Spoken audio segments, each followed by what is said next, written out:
my name is Liz Carroll. I'm a Stowe resident. I've lived in Stowe since my son was about 6 months old, and next fall he's entering high school. So I've been here about 15 years. So I love this community. I love raising my children here, or my child here. Is everyone here from Stowe, I assume? Yep. Yeah. So I think we're all lucky to be part of such a beautiful community, and I'm so happy to have this opportunity to speak with you.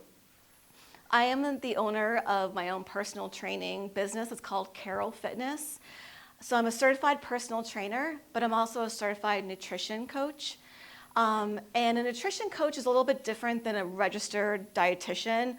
I can kind of give guidelines on food intake and like best practices, but I can't prescribe like a specific diet for somebody. That's a registered dietitian. That's someone who actually goes to specific schooling for that.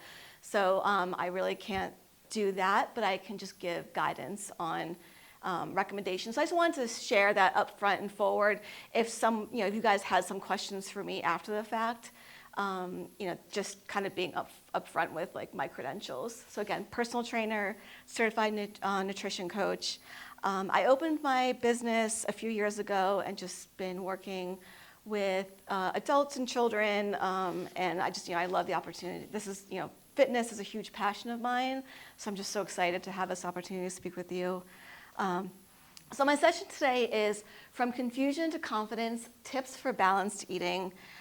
I think we're all bombarded with eat this, not this, do this, don't do this. And I think that will be the same for the end of time. I think there's just so many different, diets out there, buzzwords, what you should be doing, what you shouldn't be doing. And I just want you to leave this session just having a little bit more confidence of when you're making your meals, what you should be incorporating for breakfast, lunch, dinner, and snacks. So that's really what I'm, hoping to give to you today. I just think that eating can be an overwhelming experience, and it really shouldn't be, because it's something we have to do. We have to eat to survive. It's just as important as breathing. So let's just take a little bit of that stress away from eating and just leave with some strategies on how to just make informed decisions that work for you. Yeah. All right, so here's my agenda for today. Just want to share a little bit about myself. I want to talk a little bit about the fad diet overload. When I think of fad diets, I think of like Atkins, paleo, keto, just all these like buzzwords of diets you should be following. I want to mention macros. Has anyone ever heard the word macros or know what that is? Okay, there is a little bit of like, I think, confusion with macros, what macros actually are, like tracking your macros, what does that mean? I just want to share a little bit about macros. I'm going to share some of the latest nutrition guidelines that are presented to us from different agencies, why protein matters as we age, why it's so important, how to prioritize protein, understanding your caloric needs, meaning understanding what energy we're putting into our bodies versus the energy we're taking out. And I'm going to talk about living the 80-20 balance, just meaning, how we can kind of balance eating all the great foods that are good for us, but also incorporating about 20% of that time to eat the fun foods that we don't want to leave out. Okay, so just briefly about myself, like I mentioned, I'm a certified personal trainer and certified nutrition coach. I'm also a certified youth exercise specialist, so I've worked with younger kids as well, helping them prepare for sports seasons and things like that.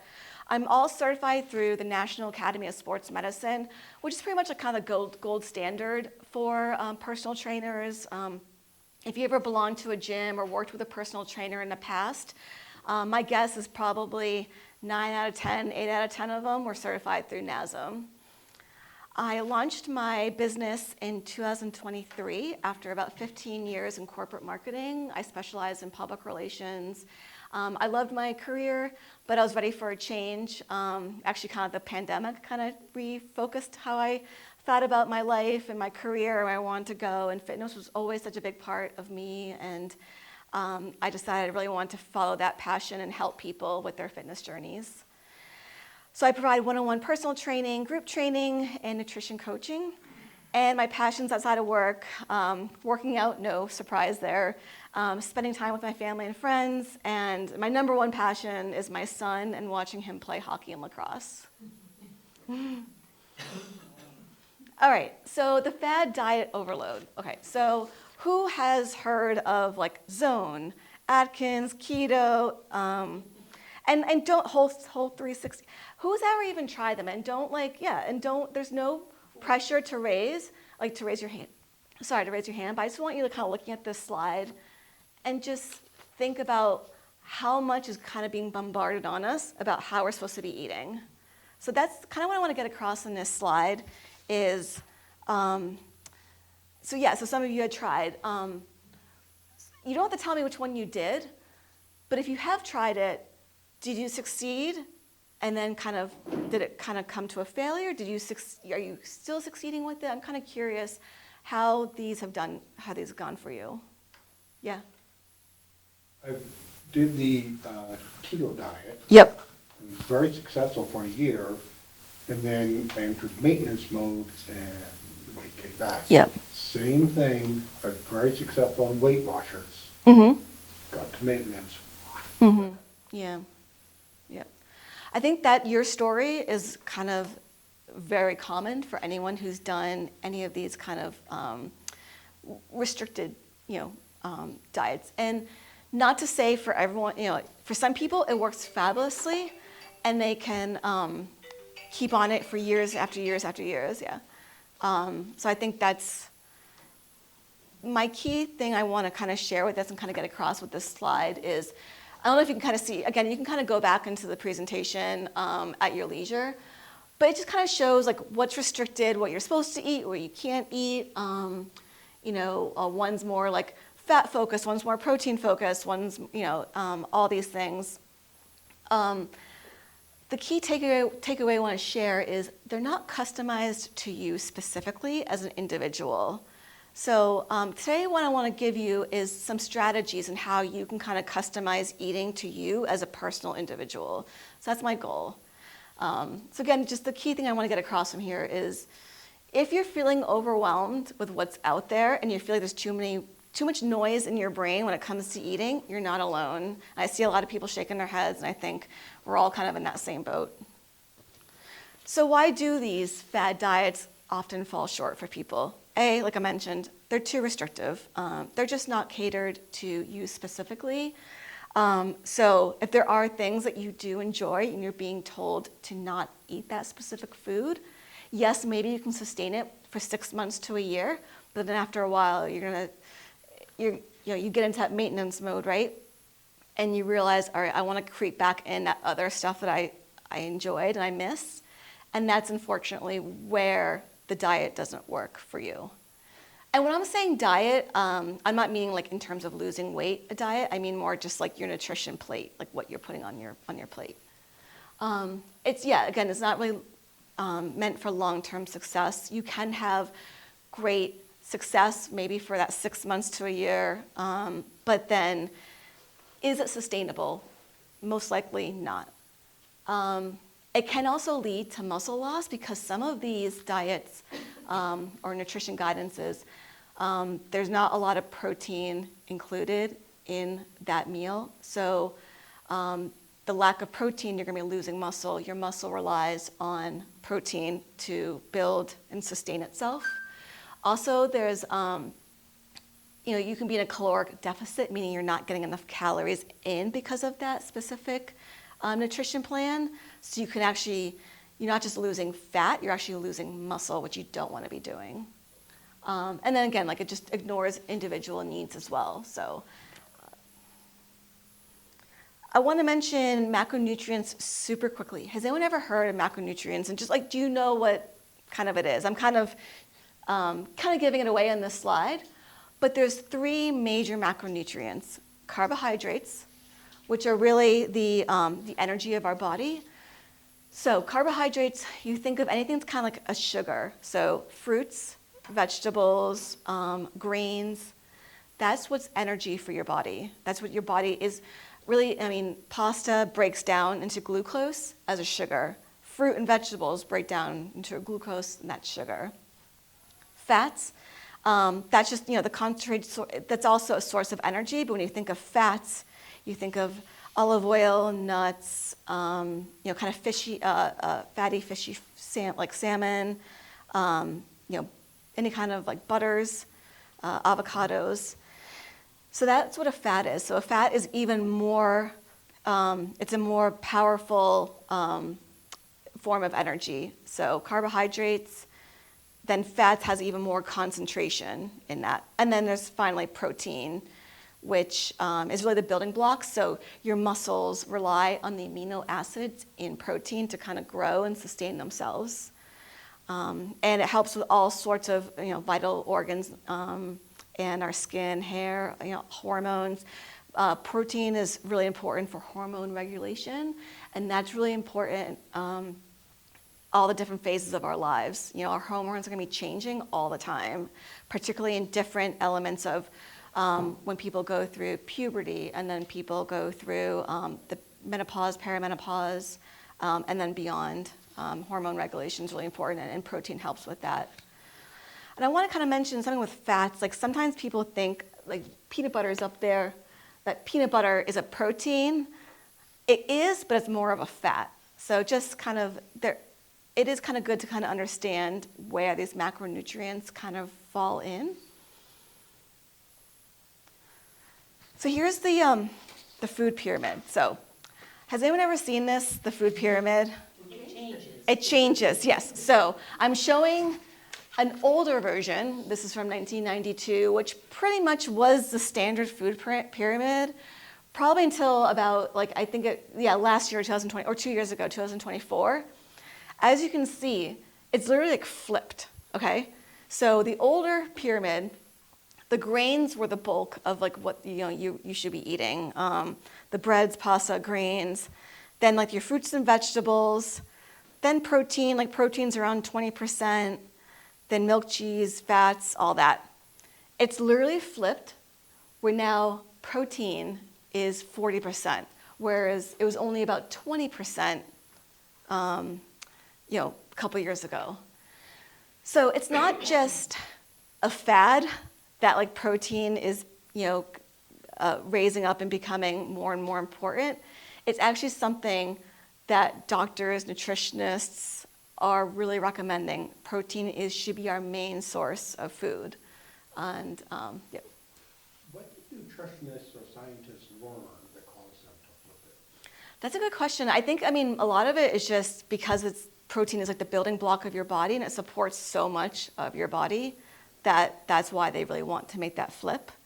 Also, heavily relying on breads, pasta, grains, things like that's the bulk of it that can lead to, kind of excess weight that you don't plan, you don't really want to have. So you're really kind of getting more bang for your buck eating whole foods. And then, so you can see, and it's not just protein, it's really, vegetables and fruits have taken up a larger percentage now as well. And the reason for that is just getting that nutrient-dense food into your body.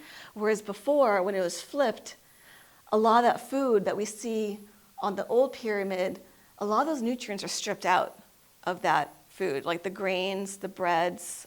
They still have nutrients in there, but I think the thinking is now let's get majority of our nutrition from actual whole foods, and then let's save the rest for healthy grains, fats, things like that.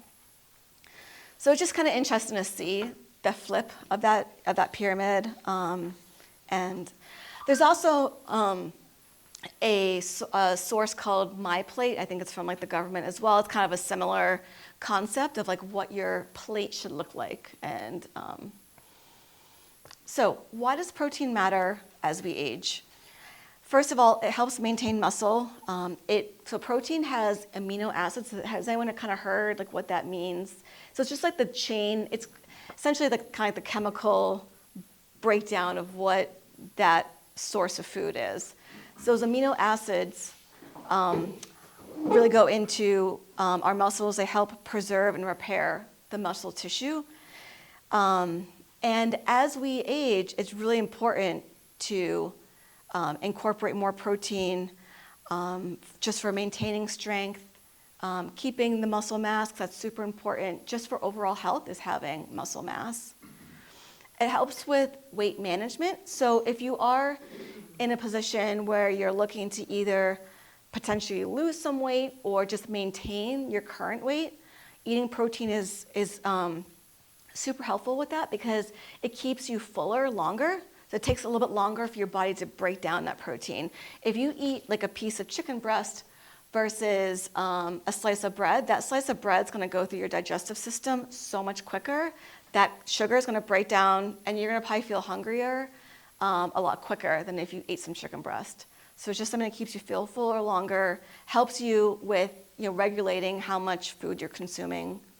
It supports bone health, so it's helps your bones support or absorb and utilize key nutrients, and the more muscle you have, lean muscle that you have on your body, just the more stronger your bones are to begin with. So kind of a sidebar question. Anyone here participating in any kind of resistance training program or do any kind of resistance training? Yep. So that is something you should definitely continue to do, or if you haven't done it, highly consider you doing it. So with resistance training, you're going to be supporting growing your muscles. I'm not talking about let's getting all super like macho, like we're not looking to become bodybuilders here, but just having that muscle, lean muscle on your body to support and protect your bones. If you end up falling, or you can actually improve your balance by having stronger bones to prevent those falls. And even if you do fall, having that muscle around you to support your bones and joints is really going to help. So I highly encourage, that's another key takeaway I want you to take away from this session is look into resistance training. Can you give one or two examples of resistance training? Yes, so what you want to do is you want to have a balanced approach where, like, say you're working your biceps, you also want to work your triceps. If you're working your back, you want to work your abs. So if you're doing like squats, that's to work your legs. You also want to do something called deadlifts, which works your hamstrings. If you're doing chest presses, you also want to do rows to then work your chest and your back. So you want to have a balanced approach to resistance training. I know that sounds like scary and confusing, but it's something that any kind of trainer or fitness class will provide for you.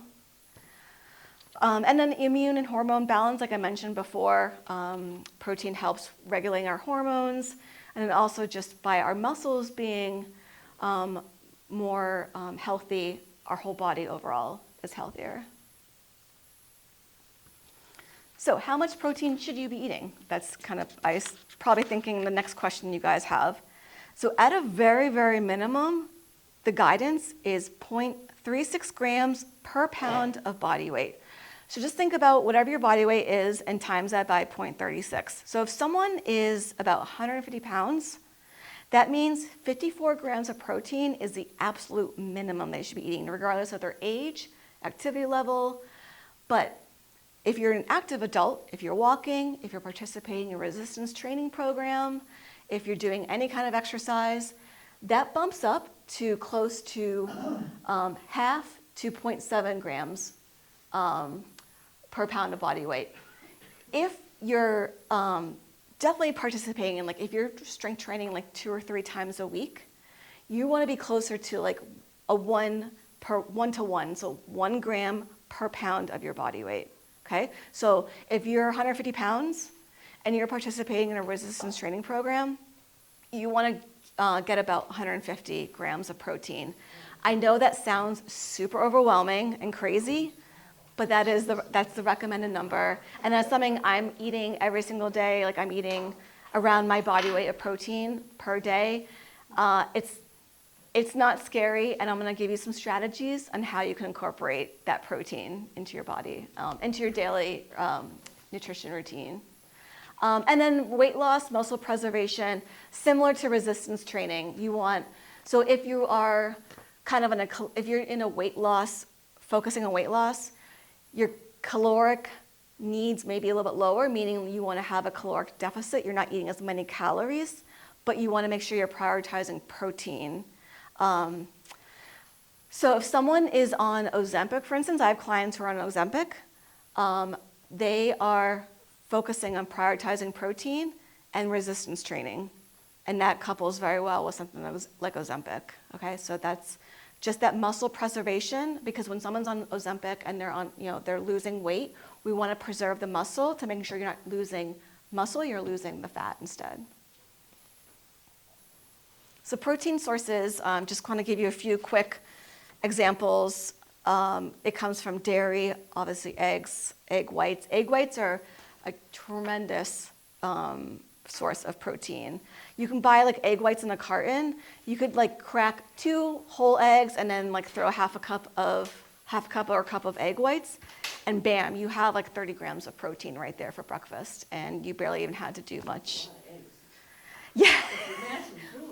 I will be honest with you, I eat about 7 eggs every morning. So not whole eggs, I eat like two eggs, because obviously whole eggs have a decent amount of fat as well. So I eat about 2 whole eggs, and then the rest is egg whites. Yeah. I know. So like a 1 egg sandwich, like if you eat like a sandwich, like you get, you have like a, Thomas English muffin, 1 egg, and you eat that for breakfast, you're not getting enough protein. I'm sorry. That 1 egg is just not enough. 1 egg is about 6 grams of protein, like a whole egg. Sorry. Yeah, if we don't mind just silencing any phones for the few. Yeah, just because I know they're also videoing it. So thank you. I really appreciate it. So if instead you had just all whole eggs, that would be bad? It's not bad. It's just remember we talked about macros a little bit. So it's kind of find that balance of protein plus how much fat are you eating as well. I'm going to talk a little bit about this as well, like how to kind of figure that out and track it. But yes, so for instance, a whole egg has about 6 grams of protein. An egg white alone has no fat in it and about 3.5, 4 grams of just pure protein. So if you're eating, so that's about 3 grams of fat in there. So if you're eating, I'm not good at math, but if you ate like 5 whole eggs, that's 15 grams of fat, right? Yeah, just about. So then poultry, chicken thighs. So like a pretty good size, like hefty size 3-ounce chicken breast, which is probably about like your fist or so. That's 25 grams of protein right there. Great source of protein. Chicken thighs, similar. Ground chicken, I highly recommend any kind of ground meat.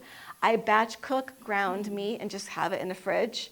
And I just mix it in with things. I'll have like a protein bowl in the morning. So I'll have like ground turkey or ground chicken, ground steak or anything like that, or and put in some egg whites with it and some avocado, and like you got great little protein bowl there for you. Yeah. The cottage cheese and the yogurt in the first column, is that full fat? I didn't say specifically. I'm just kind of more noting how much protein's in there. But yeah, you could probably, it would be the similar protein level, whether it's full fat or like low fat. Yeah. So that's kind of your personal preference and kind of choice. Yeah. Question. When we're computing our protein source, is that based on the body weight that we have? Or I'm going to go into that. So yeah, I'm going to have that in part of the presentation. Okay. So in kind of a full disclosure, again, I'm not a registered dietitian. So today what I'm giving you is just kind of general guidelines on how you could potentially track your food and different methods to do that, and what you should potentially eat, how much. But I can't like prescribe that to any individual person. Yeah. Yep. So again, yeah, so there's meats, seafoods. So this isn't an end-all list. Like this isn't obviously the full list of everything that's out there. But I want to kind of give you a general recommendation and an idea of how much protein. 150 pounds, and you needed to eat 150 grams of protein a day. Yeah. You'd have to eat 50 grams of protein at every meal? I recommend 4 meals a day. So I eat about probably like 30 to 40 grams of protein, 4 different meals.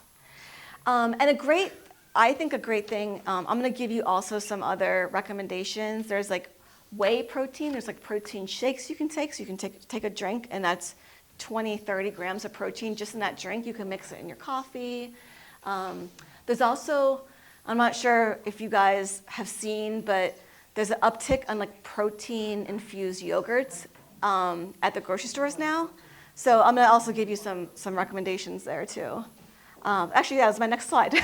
So yes, it seems very daunting to be like, I need to eat, like in one sitting, I need to eat 40 grams of protein or something like that. That does seem very daunting. There's other ways you can get that protein in, protein bars. Some of the ones I recommend, they're called Barbell One, O-N-E, Built, Quest, David. They're all at your like local grocery store chains. I think they're, most of them have at least 20 grams of protein in them, which is what you want to look for. If you look for a quote-unquote protein bar and it has 5 grams of protein, when you look at the nutrition facts, that is not a protein bar.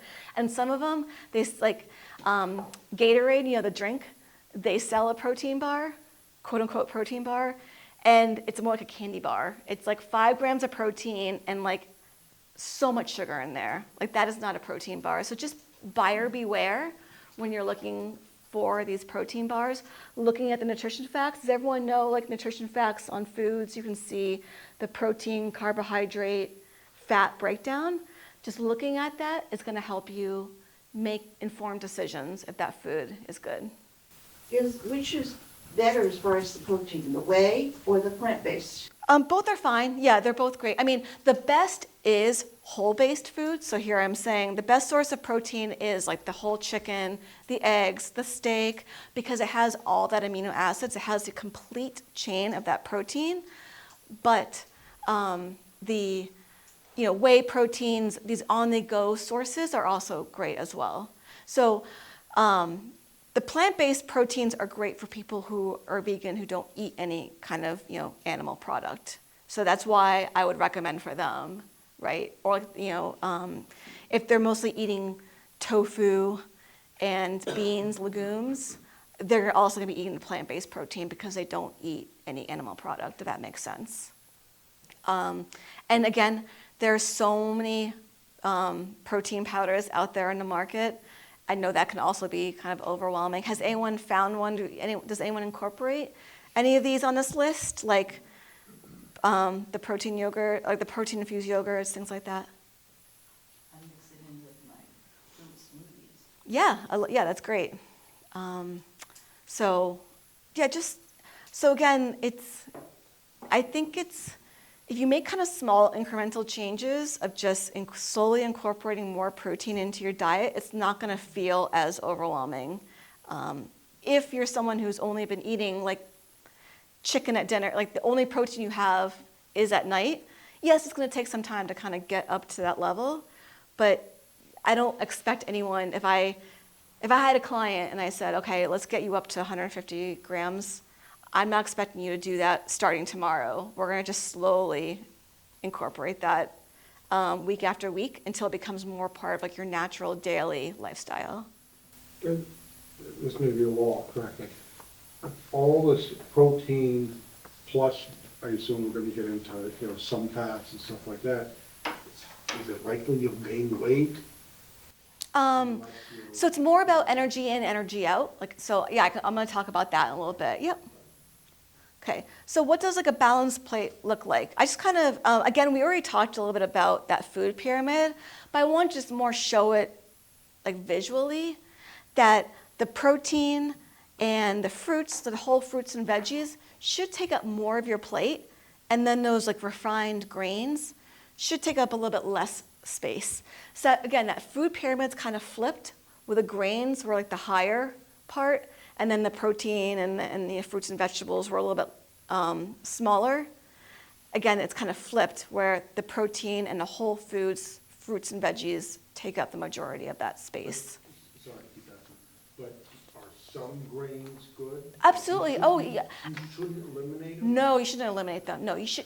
My takeaway today for you all is no one should be eliminating anything out of their diet, okay?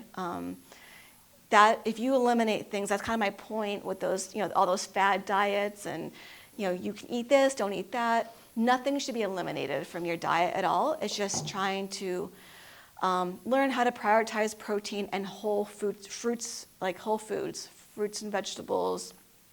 And then, good sources of grains. Yeah, I mean, white rice is fine. I mean, white rice, brown rice, any kind of breads. But I guess the quality of that bread can kind of change a little bit. Has anyone ever, Ezekiel bread? Has anyone ever had that or seen that? It's the whole grains, the sprouted bread. So you get a little bit more nutrients in there. A slice of white bread, a lot of those nutrients are just stripped out. So you're really just kind of consuming calories. You're not consuming actual nutrients, if that makes sense. So understanding your caloric needs. So our daily caloric needs are largely dependent on our size, so our height, weight, our age, our gender, and our activity level. Calories are energy for your body. If that energy is not used, it will be stored as fat. It's just simple science.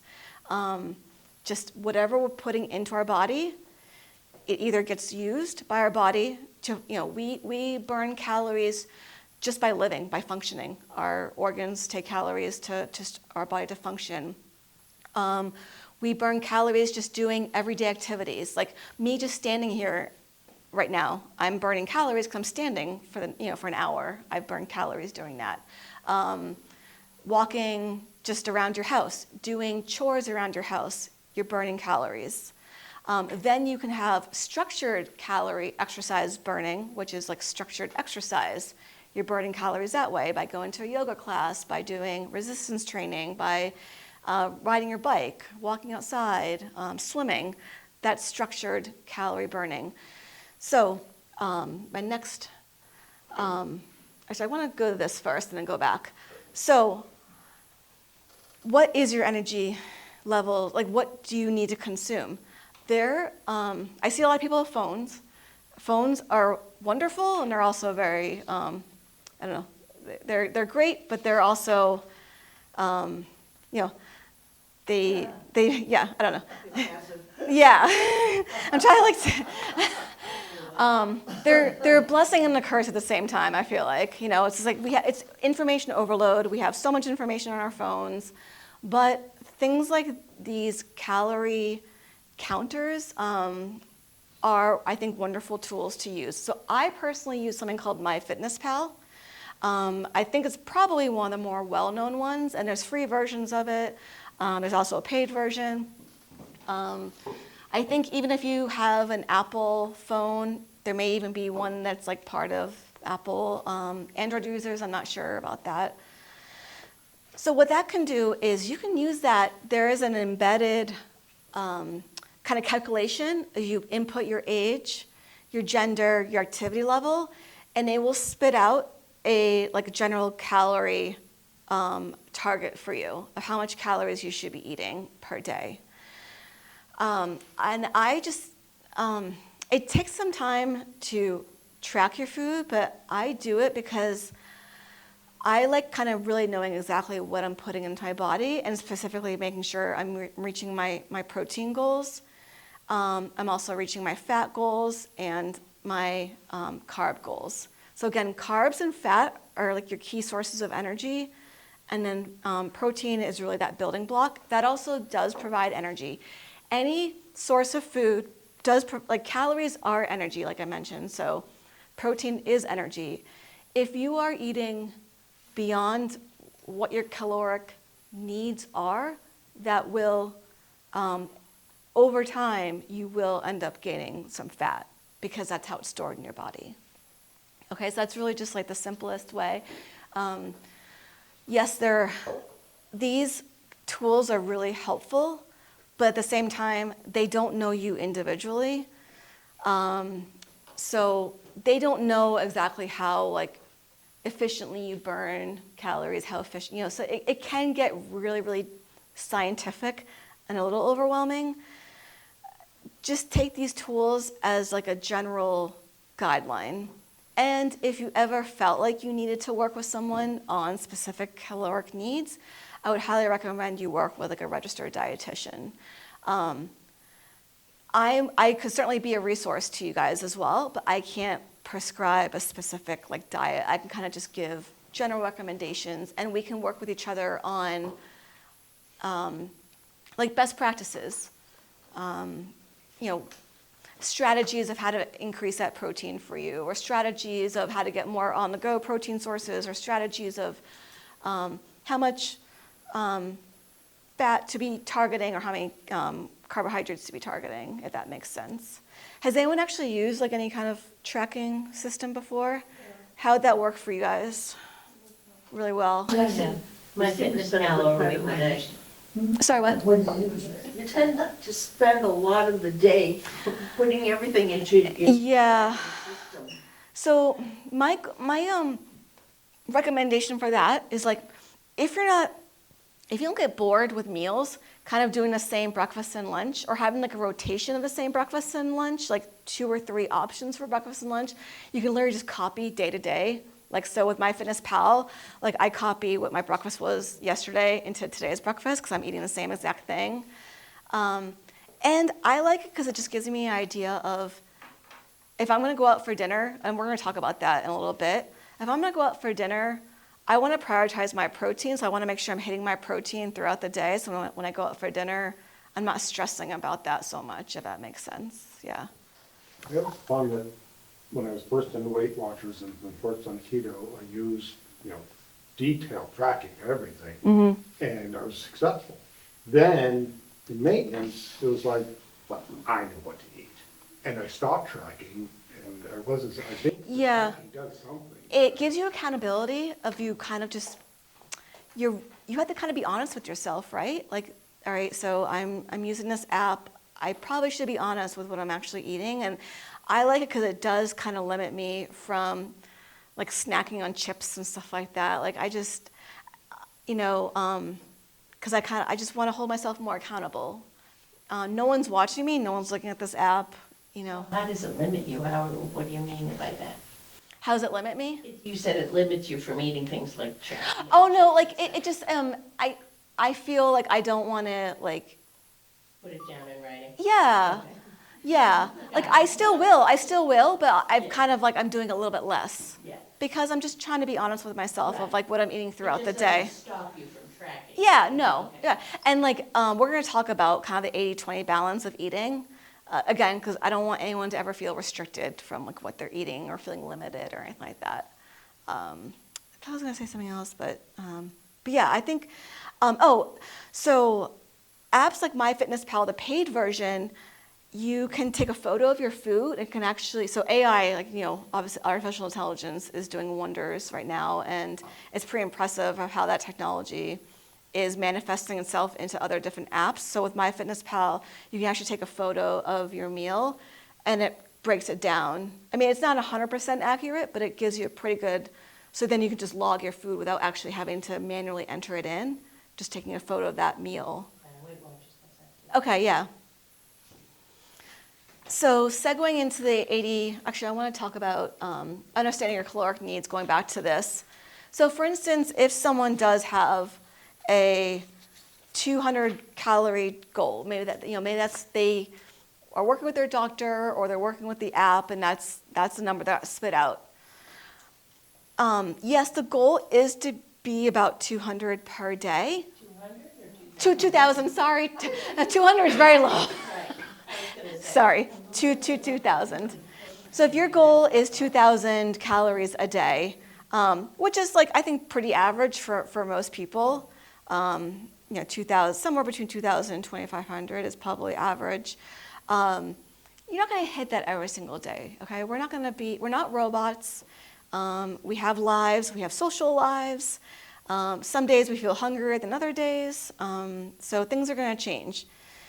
So really the goal is over the course of that week, it kind of averages out to about 2,000 calories a day. So say on Monday, Tuesday, Wednesday, whatever, you're for the most part kind of hovering around. But then Friday, Saturday, it kind of bumps up a little bit because you went out for dinner, you had a social event. Yes, that makes sense. It's going to bump up a little bit. And then maybe the next day, you're like, okay, well, I had a great time. I went out for dinner, had dessert, no guilt at all. The next day, maybe I'll just kind of prioritize more of that nutrient-dense food that's not as calorically high, right? So that's really what the 80-20 balance is. It's prioritizing nutrient-dense food about 80% of the time. So the lean proteins, the fruits, the vegetables, the whole grains, prioritizing that about 80% of the time.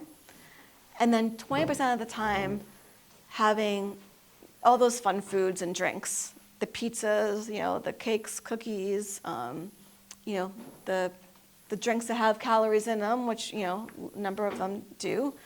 And it's really about consistency over perfection. So again, we're not robots. We're not expected to eat the same thing over and over and over again. We all have busy lives. We're going to be places where we're on the go. We're going to have to get fast food sometimes, and that's okay.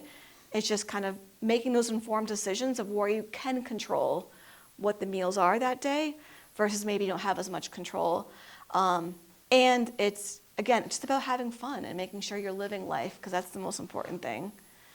A lot of times the strict diets, if you're being told you can't eat a certain thing, after a certain amount of time, 6 months, a year from now, you're going to probably end up overindulging in it. So yes, I was saying, you know, using MyFitnessPal, I don't eat as many chips, but like I don't feel like I can't, you know? Like I still eat potato chips as one of my favorite foods. So I still eat them, but I'm just trying to be a little bit more accountable to myself with that. And it's really just about feeling your better self.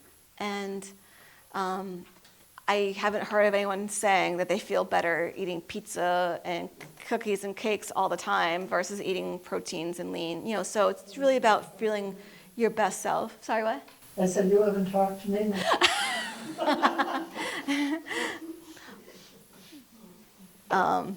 Yeah. All right, so eating out is definitely, I think, something we want to talk a little bit about. That's something we do all the time. And it's not just like eating at the restaurants, it's also takeout. I mean, it's so convenient these days to get, you know, does anyone use like Grubhub, DoorDash, Uber Eats, like they deliver the food to you? That's just becoming such like a big way to get, you know, to get your meals, convenient ways. Obviously going to the restaurants as well. But some strategies, if you know you have some social outings and you're going to be going out to a restaurant or you're going to be getting takeout, just take a look at the menu before you go and just kind of see. Maybe they'll help you inform your decision of exactly what restaurant to go to as well, that they have some choices that you can kind of mix and match things. And just don't arrive starving. Like, for instance, if you go to like a Mexican restaurant, they give you those chips, and which are delicious. But you don't want to be arriving at that restaurant just absolutely starving, and you eat. But before you know it, you've eaten a whole basket of chips, and you don't know, like, that's a good chunk of calories you just ate, and you haven't had your meal yet, or your drinks. If you're having a margarita as well, or a glass of wine, or a beer, you know. So just kind of being conscious of that. So I think people tend to say, oh, I'm gonna save my calories for XYZ meal for dinner, so I'm not going to eat much for breakfast and lunch. You're actually kind of doing yourself a disservice because you're arriving at the restaurant just absolutely hungry and starving, and you're actually going to overindulge and eat more than you probably would have, you know, planned. So even having a light protein pack snack beforehand, like a protein yogurt, some string cheese, just something to kind of make you feel a little full, that really goes a long way. And if you're planning on having a calorie-dense meal, you should not restrict yourself. You should be eating that calorie-dense meal, particularly if it's like a favorite restaurant or a favorite dish that they have. Just focus on lightening up the calories earlier in that day and eating like the high-protein, whole grains, whole foods, whole fruit, you know, fruits and vegetables.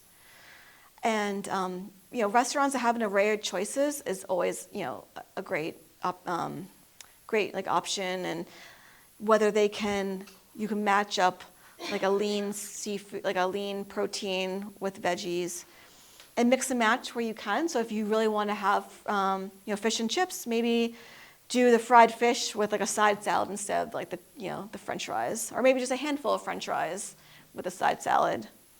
And you can also ask for dressings and sauces on the side to lighten up that meal a little bit as well. Yeah, so before I kind of go to final thoughts, any questions on this slide? Yeah, All your advice is excellent. thank you. I've heard it all before and I know it all. Yeah, But, sometimes like the groceries, everybody, the portion sizes at most restaurants are ridiculous. massive. Large. Yeah. I know the last time I went out and ordered a full meal, I usually order an appetizer. Yeah, You know, right. Two, or take a lot of it home. Yep, And, I think that it would, be a good service to all of us if somehow some could, tell the restaurants to serve smaller portions, because I know a lot of food gets wasted. yeah, I 100% agree with you. I have been to some restaurants. I'm trying to think, it might be like Bullfinch's. Has anyone ever been to Bullfinch's in Sudbury? I've seen them have like a half portion of a meal and a full portion of that meal. And I agree with you. I wish more restaurants did do that. Or encourage people to split. Sometimes Yeah. they charge you another amount of money. I know. My husband and I often we'll split like an appetizer and then split like a meal as well, because it is just so much food. And it's expensive. It's expensive, I know. Yeah, for sure. With the fish and chips, they always give you so many French fries. Yes, I know. It's like overflowing. Yeah. And what we've started doing is not eating all the French fries, but we take them home, and then my husband will make them for breakfast. Oh yeah, that's a great idea. Yeah, I think I don't want anyone leaving this session feeling like they're being restricted or like what to eat. It's just I hope you leave kind of saying, all right, this week I really want to focus on eating that nutrient dense food 80% of the time, and 20% of the time still saving for that fun food. So whether that's just going out to eat twice a week versus if someone was going out to eat 5 times a week, just cutting that back a little bit. Or just relying on prepared food, kind of cutting that back because you don't know exactly what's in that prepared food, right? So just cutting that back a little bit too.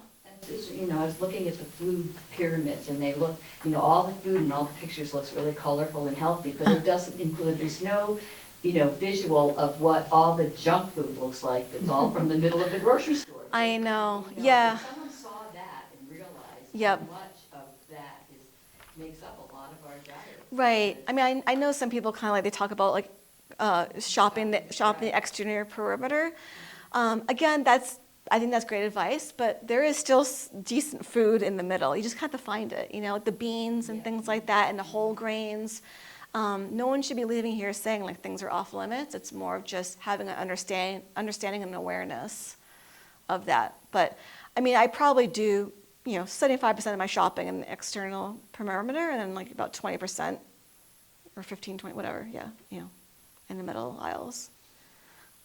Just some quick final thoughts. So these fad diets, they're just short-term results. I mean, they can work for some people for a very long time, but the majority of the time, it can start to feel a little restrictive, and it's not catered to you specifically. It's all about adequate protein intake. So, as we age, as each year goes by, each decade goes by, we are actually physically losing muscle mass. So preserving that muscle mass through protein and strength training, you're going to preserve that muscle mass, and in turn, you're going to really set yourself up to be, your mobility, your strength, everything that's so important to us as we age. You're really going to set yourself up for that to really support yourself. And it's all about balance, sustainability. Just think about the 80-20 rule. Energy in, energy out. So the calories you're putting in, just think about that it's really just kind of a very simple scientific fact that how much we're consuming is, if it doesn't equal what we're expending, then it's going to be stored as fat. And it's all about progress over perfection. So if you leave here with a goal of, I'm going to increase my protein, don't put that pressure on yourself to start today and starting tomorrow I'm going to have that 150 grams of protein. That's a little overwhelming. It's like a staircase. Just take one step at a time. Incorporate a little bit in breakfast, lunch, dinner, and over time you should be able to incorporate more of that protein into your daily nutrition plan. So thank you so much. This is my contact information. I also have business cards up here with my contact information. You're more than welcome to contact me anytime. We think you did wonderful. Thank you so much. All right.